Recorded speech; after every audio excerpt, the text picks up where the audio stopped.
This episode of Now This Is Lit is brought to you by Audible. Check the link in the description to get your first Star Wars audiobook free. Everyone loves free things. Click that link. Do it. This show is also brought to you by our patrons. If you want to support the show in a different way, with just $1 a month, you can join our Patreon at patreon.com/StarWarsLitPod. You can get a sticker. You can get access to an exclusive show that we do every month that's wild and chaotic and fun and something you can only get by becoming a member of the Patreon. There'll be so many more perks very, very soon. But for now, do you want a sticker? Do you want a sticker that has a Now This Is Lit logo? Because it's fantastic and I love them. But I also want to give them away because there's just a stack of stickers on my desk. So if you want one, $1 a month. Patreon.com/StarWarsLitPod. A long time ago in a galaxy far, far away.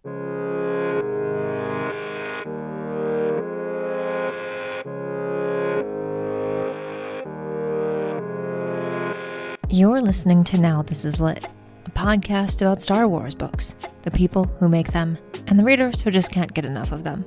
I'm your host, Meg Dowell. I use she, her pronouns. And today I'm talking with Beth Revis, who, if you haven't read anything Star Wars related or not Star Wars related that she's written, you should do that. The Princess and the Scoundrel, Rebel Rising, other short stories, that she's written so much. And I thought it would be fun to have her on the show to kind of talk about all of the things that she's written for Star Wars. Because it's very cool that there are people who get to do this, and Beth is so nice and loves the fact that she's gotten to write Star Wars. So it was a great conversation, and I hope you enjoy listening to it.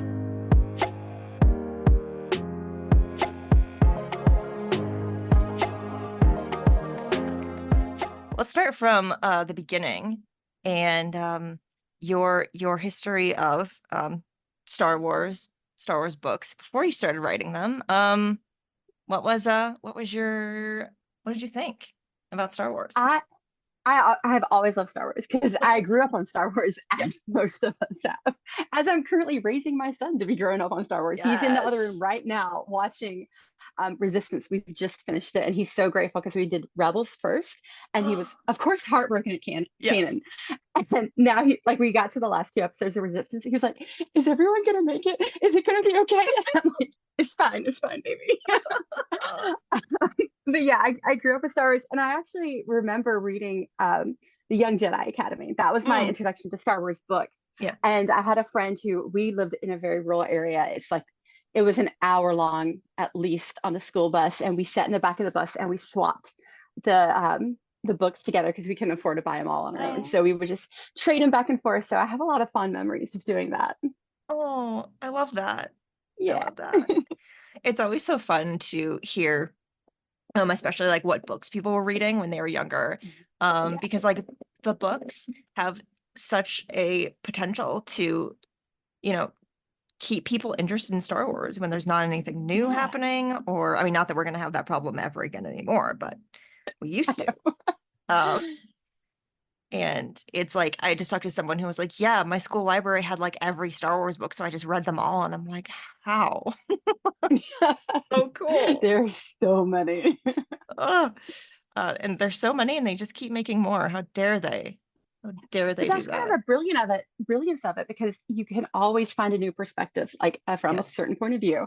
Yes. But also just if you like the ships and the dogfighting, there's a whole series for that. If you like the politics, there's a series for that. If you like whichever era you like, there's always so much, and the more the better. Yes, exactly. That's how I agree. Speaking of from a certain point of view, you've now written, at least as far as what's out now, written 2 books, 2 short stories, and a comic. And which is very cool, all of that. And more to come, but we'll talk about that a little bit, not much. But did you ever think, when you started just writing in general, that at some point you would get to write Star Wars, but officially? No. It was so far away from the realm of possibility. Like I knew it happened. There was obviously books on my shelves that were made by people. I knew it was a human possibility, but the idea that it could ever be me, like it never even occurred to me, to the point that when my agent called me about Rebel Rising, she was like, "Oh, you like Star Wars, right?" And I was like, "Yeah, but why are you asking me that?" Like, obviously. But and then she told me that they wanted me for Rebel Rising, and I just started screaming, and I was like, "I'll do it for free, anything they want." She was like, "Don't tell them that, shut up." But like, it never occurred to me. And then after Rebel Rising, I was like, okay, that was a dream come true. It'll never happen again, but it was so good while it happened. And then it did happen again. And I still don't know how. Like, it's wild. It's almost as if the stuff you've written is good and they keep asking you to do more. No, I am 100% just lucky. This is total flukes of fate.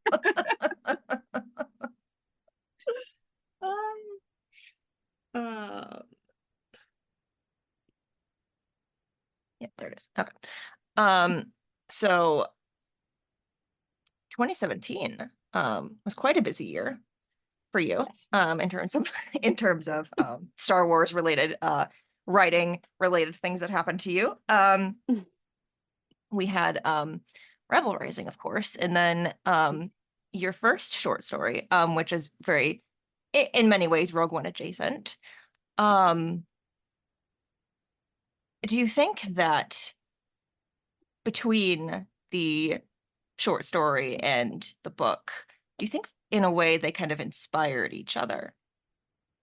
The short story absolutely was inspired by the book. Like the book came first, obviously, and then when I heard about it, I was kind of late coming onto that project, and there was only Imperial characters. Well, not only Imperial characters. I could have made something up or something, but there were some Imperial characters that I felt like could have a story from that.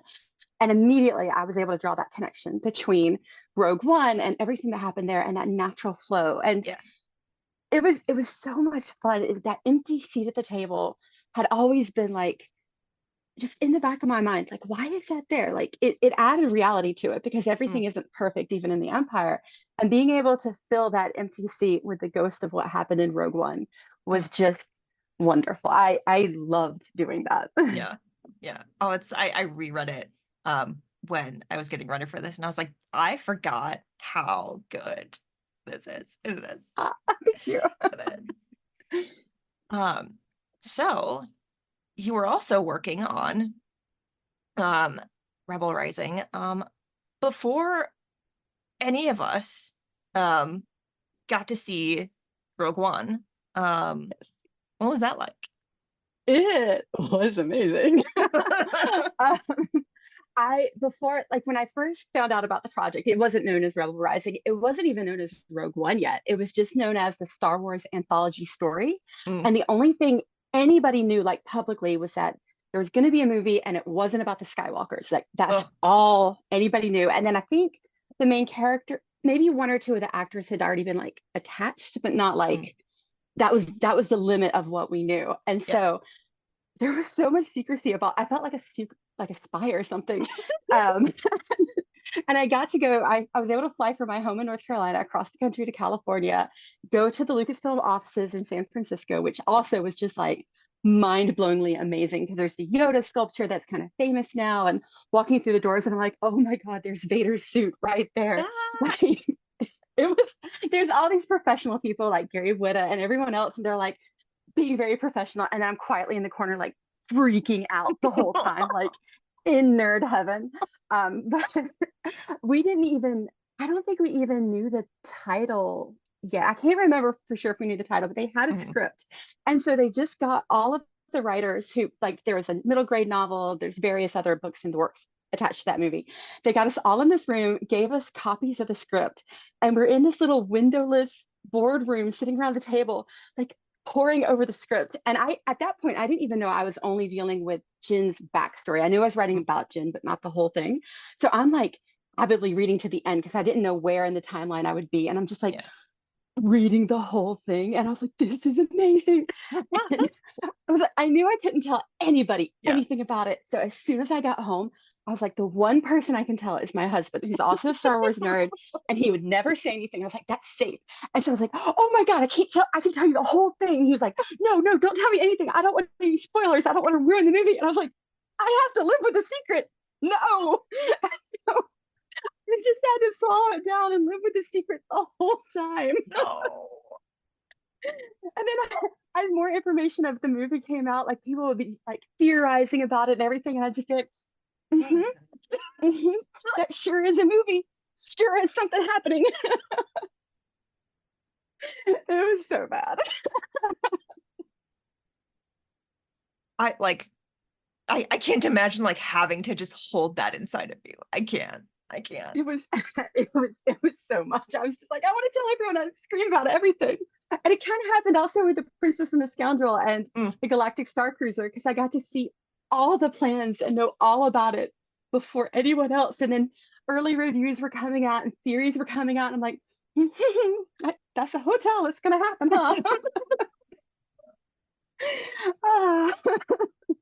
My friends now know that I have a secret when I just don't talk about a thing. Yeah. Oh, but I mean, that is so cool to get to be there, like literally in the room and like knowing what you know, and like, and you know what you know, but also so that, for a purpose, which is, oh, you have to write this book about this character that no one has actually met yet. Yes. Which is also very cool. I think the coolest part for me is seeing how the story changes, because we obviously read a very early draft of the script, and there were certain elements that as I was watching the movie when it came out, I was like, that's different and that's different, and so I still get to have all the secrets locked up. Oh, love that. And you'll just carry those with you. That's wonderful. There's one line in the movie in particular that there was like an invented thing that happened. I don't think this is too secretive, but there was like this line in the script that was just kind of a weird, like, there was this thing that's invented, and I was like, oh, I need to describe that thing. What is the thing? And everyone's like, I don't know, it's just in the script. And we made something up for Star Wars. And so I agonized over this thing and putting it in the book, and like, how am I going to put this in there? It needs to be there. And then when I finally saw the movie, they just cut that line from the script. Like, dang it. Oh. So many hours of conversation trying to track down what the thing is, and it's not even in the movie. No. After that, we're just going in timeline order here. Why not? Okay. You came back to write another short story in the second FACPOV anthology. Do you think, was the experience any easier or less intimidating the second time around, knowing you'd done it once, you'd kind of worked with the team before, and you're doing it again, but like you've done it one time, but it's also a different story and different characters? And it was still an interesting experience on that. I wasn't as connected to that story. Like, I had known about the empty chair for my first story for quite some time, and so I had like theories for it even before this was a part of the story. And then the only thing that really drew me for the second story, my connection was this image of seeing Vader in this vulnerable state without his helmet. And it's the first time the viewers, like people, have seen him, but it was also presumably the first time that the Imperial officer ever saw this face behind the mask. And so it's a little more ethereal of a concept, but it was also really fun to explore that, especially when I first saw that scene in the film. Obviously, like, I didn't know the prequels weren't out yet when I first saw that in the original film, but now writing that scene after seeing the prequels many times over in the years that followed, it added some more context to it that I was able to hopefully draw out more. Yeah. Oh yeah. Also very good. Very good one. I just love the collections of short stories, especially in these FACPOV books, because it really is like, even if you don't, for whatever reason, vibe with every story, there really is just like some really new perspective to kind of have on a moment or a character, or I love them. I'm gonna miss them because it's gonna be a while before we get another one. I really hope that we have those for the other movies as well. Yeah. Like, I really want to see that for the prequels, Yeah. especially. Oh, me too. Yeah. We'll see, I guess. Yeah. Although I will definitely feel old when they come out, because at least the originals came out before I'm born. So I'm like, 40 Yeah. years, that's before I was born. But I Right. was alive when the prequels came out, and Right, like right. I know I'm gonna feel old when that happens. Yeah, same. Same.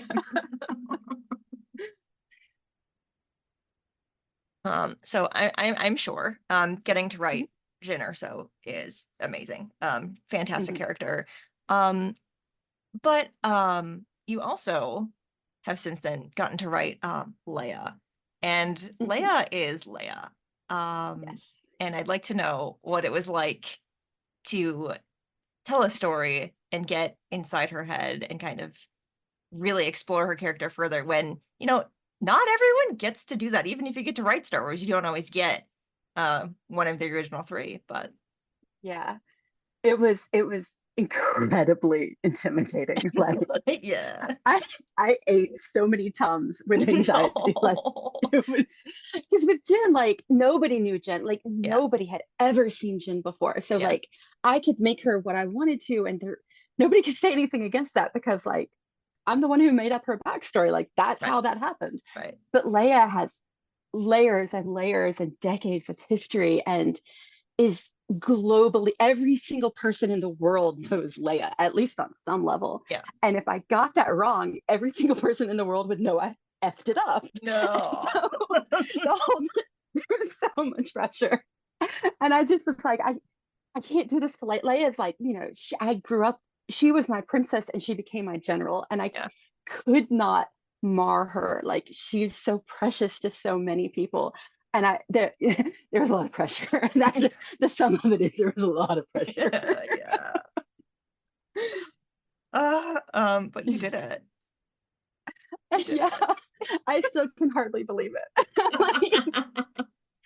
Like, I'm looking across my office is to stand the cardboard cutout of the Han and Leia from the cover that I stole from San Diego Comic-Con, and I'm still looking at it. I'm like, I still can't believe you're real.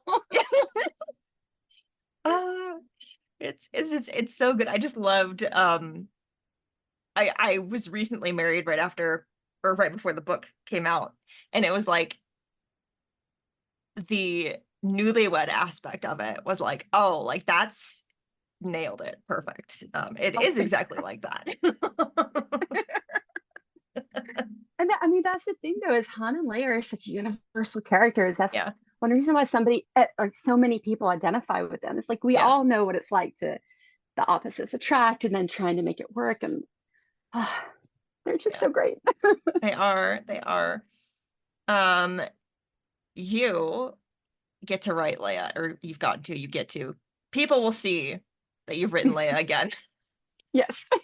later this year, and you cannot say a lot about it, and I will not ask you a lot about it. But for those who don't know what I'm alluding to, if you want to kind of give a little tease for what's to come.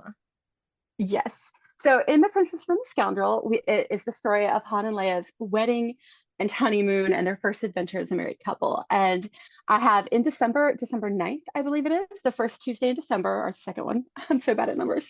Anyway, in December, Someone Who Loves You is a picture book designed for children that hopefully everyone will like anyway. And it is the sort of the wedding, but it's as if Han and Leia are telling the Ewoks what love is as they're preparing for their wedding on Endor. And it is absolutely adorable. The illustrations are brilliant. We were able to get Wicket in there, and some other Ewoks are going to recognize, especially if you grew up in the 80s. And was a delight to write and to work with the illustrator to make these things come alive. We'll definitely be having you back when that comes out for sure. The little bit of it that we've gotten to see so far, delightful. I cannot wait. So cute. Cannot wait. I think everyone should check it out, whether you are a child or not, have kids or not. Yeah. Yes. If you love somebody, that, like, we titled it Someone Who Loves You for a reason, so you can give it to someone you love. There you go. Oh, yes. Is there anything else that you're working on that's not related to Star Wars? that you would like to talk about, plug, let everyone in on what else they should be pre-ordering? Yes, I have an insane schedule this year. I have 6 books out. That's a lot. It's a lot. But the one that's coming out soonest is called Full Speed to a Crash Landing. It's out in August, the first Tuesday in August, and it is it's a totally original story. It's not linked to Star Wars at all, but if you like the attitude of Han Solo mixed with more explosions and chaos, that's a little bit what it is. It's about a woman who is she is looting spaceships. That's her job. She's a scavenger, and she comes across a spaceship that has been crashed, and she runs into a government agent who is looking for something on the crash, except maybe she had something else to do with the crash originally. And sparks fly literally and figuratively. They blow a lot of stuff up just for fun and profit. And it's a chaos demon of the book, but I adore it. Oh, that sounds absolutely amazing. Also can't wait for that. There's just so many good books coming out this year. I can't keep up. There's so many. But everyone should also check that out too. And I'll put pre-order links in in the show notes, because that's important. Pre-orders matter. Pre-order your books. Yes, please. This has been so fun. I had like an entire page worth of questions, and I was like, oh, we probably won't get to these, and like it just flows sometimes. And it's great because like I haven't the show hasn't been around long enough for me to really get an author on and just talk about all of the Star Wars things that they've done ever. And this has been great because I mean, obviously I've wanted to talk to you forever, but we did it. And yes. It's just so fun to hear you know, a little bit of a behind the scenes perspective on what working on all these things is like, especially something that you're working on that no one really knows anything about. I love it. I love it. It's so much fun. I just cram all the secrets in my brain, and then I giggle a lot and don't tell them. But yeah. Do you want I'll ask it like this. Do you want to be found on the internet? Where do you want people to find you? Yes, please come stalk me on the internet. I have a website at BethRevis.com, and I am across social media on practically every platform. I am most commonly using Instagram at Beth Revis. TikTok is that Beth Revis, and all the various other ones as well. Excellent. Thank you so much for this. This was so much fun. Thank you for having me. Yes, of course. I'll have you back for sure. Yes, please.